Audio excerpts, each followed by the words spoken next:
Estamos compartiendo la lectura de la palabra de Dios. Lo estamos haciendo en el Nuevo Testamento de la Biblia. Y les invito a que busquen el libro de Hechos de los Apóstoles.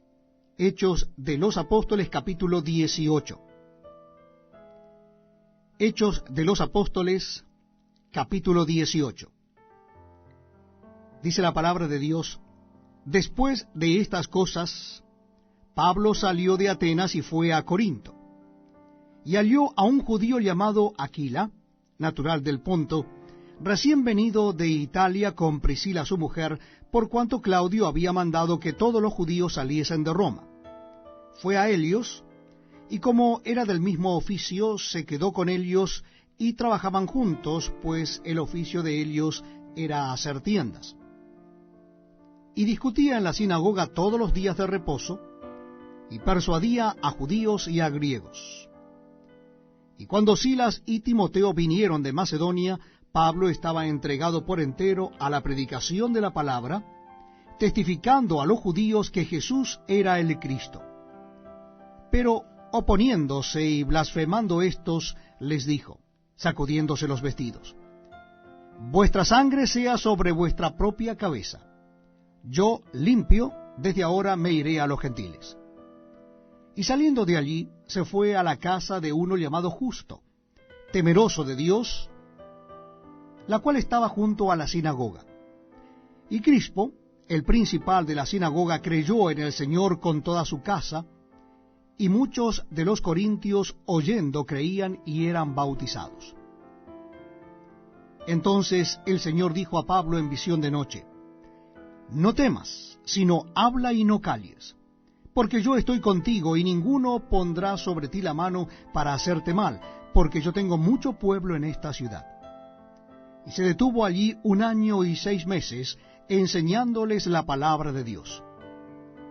Pero siendo Galión procónsul de Acaya, los judíos se levantaron de común acuerdo contra Pablo, y le llevaron al tribunal, diciendo: Este persuade a los hombres a honrar a Dios contra la ley.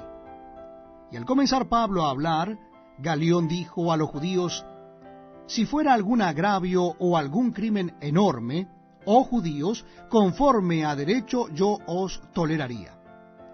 Pero si son cuestiones de palabras y de nombres y de vuestra ley, vedlo vosotros, porque yo no quiero ser juez de estas cosas.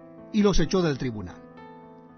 Entonces todos los griegos, apoderándose de Sóstenes, principal de la sinagoga, le golpeaban delante del tribunal, pero a Galión nada se le daba de ello.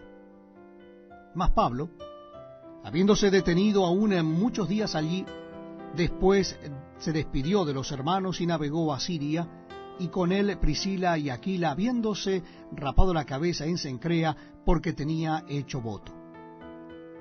Y llegó a Éfeso, y los dejó allí, y entrando en la sinagoga discutía con los judíos, los cuales le rogaban que se quedase con ellos por más tiempo.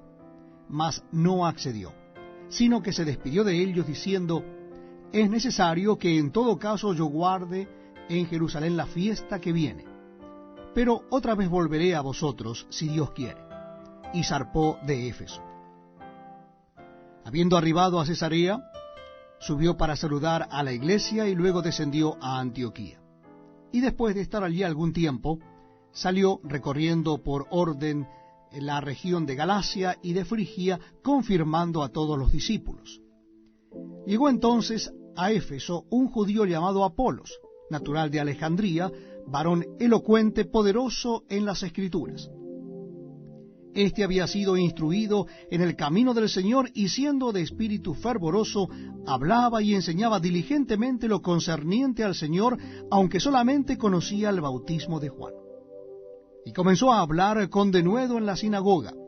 Pero cuando le oyeron Priscila y Aquila, le tomaron aparte y le expusieron más exactamente el camino de Dios. Y queriendo él pasar a Acaya, los hermanos le animaron, y escribieron a los discípulos que le recibiesen. Y llegado él allá, fue de gran provecho a los que por la gracia habían creído, porque con gran vehemencia refutaba públicamente a los judíos, demostrando por las Escrituras que Jesús era el Cristo. Jesús